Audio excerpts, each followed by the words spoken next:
What is up and welcome back to Voodoo. We have a 2021 R8 in today. I've got Lucky all the way from Vegas. We're doing the center exit on his car. Lucky plans for the car. Are we doing anything crazier than a center exit? Thinking about going supercharged, but not really sure yet. Okay, so he's got some plans to boost it. Supercharger goes on top of the V10, right? Yeah. Supercharger is always the way to go when you want to boost a car, just because you got linear power. The supercharged whine, the sound. No, the sound is horrible. It's like a dying cat under your hood. I take it you're a turbo guy. Turbos. And you don't like the scream of a supercharger. No,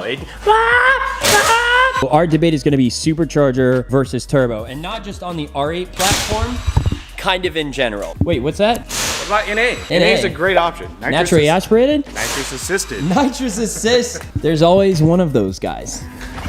Okay, speaking of superchargers, we have the Whipple sitting on top of GT350. We're gonna kind of settle this. Supercharger versus turbos. The type of power, the cost to install, how easy it is, what kind of benefits, pros and cons, all that kind of good stuff. So starting off, reliability. I think it's supercharged all the way. It's belt driven. It's a self-sustained system. A lot of these ones have already pre-filled oil. You don't have to drill oil lines, none of other stuff. On-demand power. No turbo lag, no headaches, no problems. Supercharged all the way. How many people go to the drag strip? They're great at the drag strip, but they're horrible on the freeway. All the power now, no power up top. And where are you at on the freeway? Always up top. Modern turbos are all boost throughout, very linear power curve, credible top end, and you have no supercharger belt trying to drive the blower, taking away 10 to 20% of the torque that the engine's gonna make. So it's literally free horsepower. It's driven by air. Turbo lag, can we address that? Is that a thing? Modern turbos, you have twin scroll technology, properly sized vanes. Pause on the twin scroll. I know what that is. Can you explain just super basic what is twin scroll? Exhaust primaries feeding into the turbo, spinning two different impeller wheels within the same turbine housing. So basically instant boost as low as 2,600, 2,500 RPM, and then the larger wheel takes over and actually creates boost up top. So you have all the benefits of a blower and all the benefits of turbos from the 80s, and now you've got literally power throughout the RPM, and it never gives up, and you're going to out half mile, you're going to out standing mile, you're going to out freeway, and they're going to last longer, and you never need to worry about it. Supercharger is easy. It's bolt on. Literally, a monkey can do it. That's why I prefer superchargers, because unless you're super technical, I'm with Lucky on this. I thought it was that easy. He's making your job sound easy, Caleb. This is kind of complicated. They are, you know, I mean, there's some complication to it, but follow the instructions,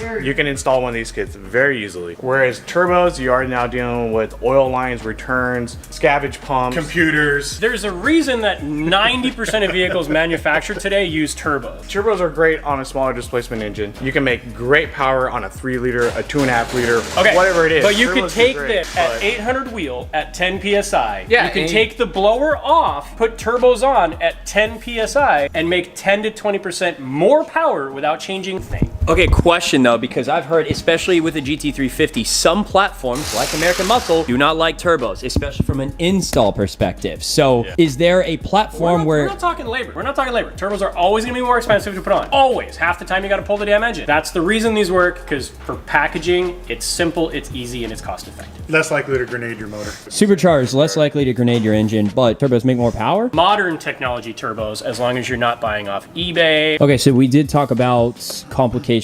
of install, because dropping turbos in your car isn't as easy as it sounds, especially if the car is not already factory turbo. Even more so if the car is supposed to have a supercharger on it, like a Mustang or domestic, and then you're trying to cross over to the turbo world. So, Master Tech, are there certain platforms, hence like, you know, domestic versus exotic, that might favor supercharger or turbo just based on how they're made from the factory? That's a loaded question. Yeah.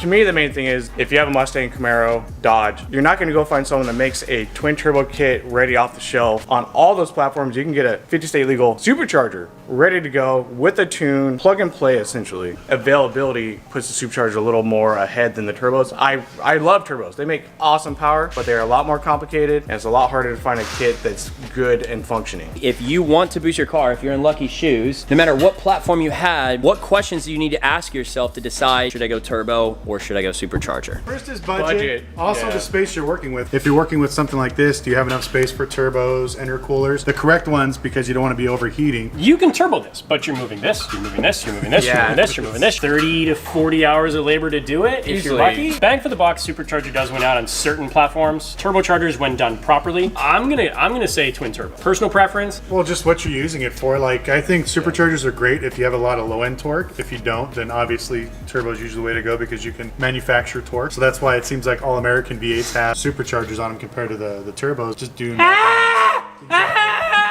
Where do you produce power on the power band? Mine doesn't start getting anything going till about 3,000 RPM. But then, like your McLaren, Starts building boost at 2200. Torque gets you there, horsepower keeps you there. And in my opinion, either a centrifugal supercharger or, which is a belt-driven turbo, or turbos, especially with modern technology, are a better option. They're just the more expensive option. Is there anything that like major key mistakes that people might be making in their builds that they should look out for? never buy a turbo or supercharged kit off of eBay. I'd say the next thing is the proper sizing of said turbos or supercharger for your application. Is Some bigger people- the better? No, not always. Unfortunately, that's what people think. Like, well, I'll just get the biggest one. This is gonna be great. And no, it's not. Turbo lag 10 business days. All that kind of stuff. Proper application for what you're trying to do. Set your budget to fit your horsepower goals. Injectors, rails, lines, pumps, regulators, custom ECU tunes, custom ECUs, Motec, Cyvex, Honda, Haltech. Then you throw in the cooling system and intercoolers and everything else, and there's a few other $1,000 on top of there. Crackle tunes and stuff like that. Let them know what happens when it backfires, what it does to your turbo. Yeah, when it comes to turbochargers and the modern trend of pops and bangs, you know, pops and bangs are backfires. So obviously you have an explosion going back in the engine. So when you have, you have two forces hitting each other, you have the exhaust gas coming back in and you have the little tiny turbo wheel spinning this way and the exhaust going this way, something's gonna break. We have seen impeller wheels shoot out the back of cars. We have seen them get in, stuck into catalytic converters. We have seen them smash through your friend's windshield driving behind you. Backfires are not right. Stop the pops and bangs. Bleep that. If you're trying to decide between supercharger or turbo, there technically is no perfect answer. It just depends on the platform you're putting it on, the overall cost you're willing to spend, and what your goals for the car are. Not necessarily how much horsepower you're trying to create or how much torque you're trying to create, but what you're trying to do with the car. Track car, rolls on the freeway, or drag racing. Guys, make sure you go follow Lucky. Thanks again for stopping in, and we're looking forward to your center exit on your R8. Guys, we drop videos every single week, every Tuesday, every Thursday. TT Twin Turbo, you can remember that. I mean, ironic considering today's topic. And we'll catch you guys at the next episode. Peace. I took a trip out of Cali, Arizona to the valley, fast cars like a